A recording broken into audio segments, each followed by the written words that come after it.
Bien bonjour, bienvenue chez Kev Market. Je suis ici pour vous parler d'un sujet qui me semble très important, à savoir la qualité des produits qu'on achète dans les hypermarchés et surtout à se méfier des apparences. Voilà.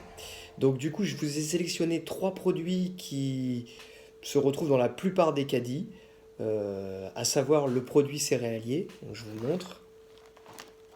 Voilà, produit céréalier qui sur le papier a l'air très bien. On va même le décortiquer.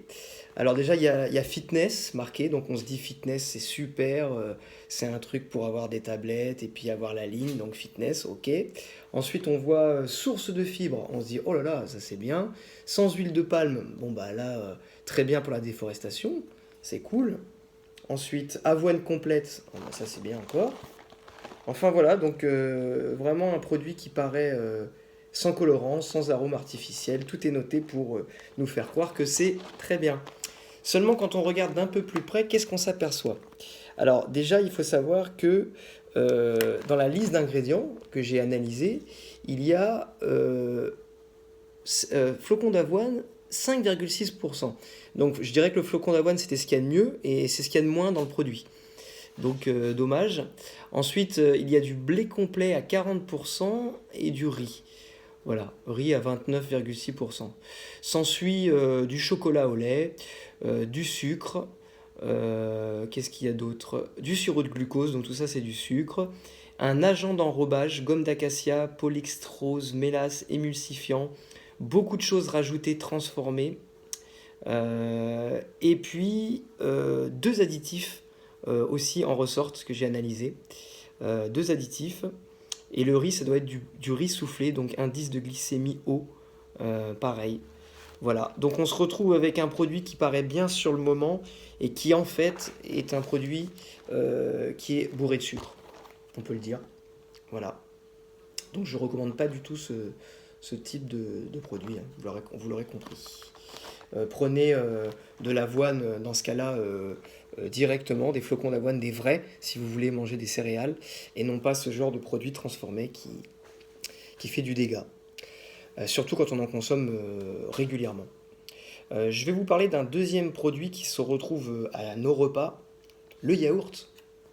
Et oui, voilà un petit yaourt à la fraise, que forcément la fraise ça attire l'œil, hein, on se dit. Et en plus, Nutri-Score B. Alors là c'est top, parce qu'on se dit, bon, Nutri-Score B en plus, c'est vachement bien. Ça a l'air 100% d'ingrédients d'origine naturelle. Vous voyez comment ça se passe à chaque fois, hein. On nous attire l'œil et puis on nous marque des grandes phrases bien construites pour qu'on se dise ça c'est top, ça, avec ça ça va être bien. Malheureusement, j'ai analysé le produit encore une fois. Alors là, record, quand vous mangez ce yaourt de 125 grammes, vous avez 14,4 grammes de sucre ingurgité. Ce qui est énorme, hein, 14,4. Voilà, pour un yaourt.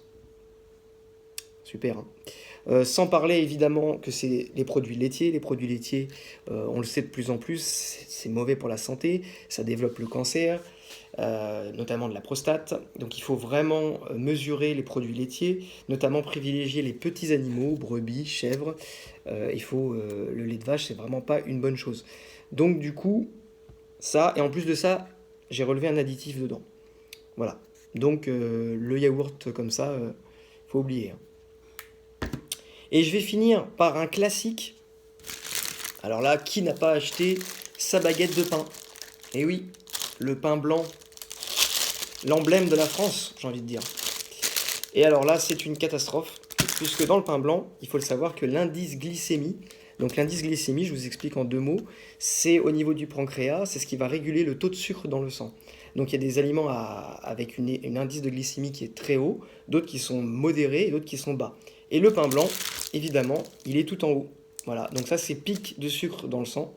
Ensuite, il y a beaucoup de sel dans le pain blanc, il y a beaucoup de gluten, il n'y a pas beaucoup de fibres.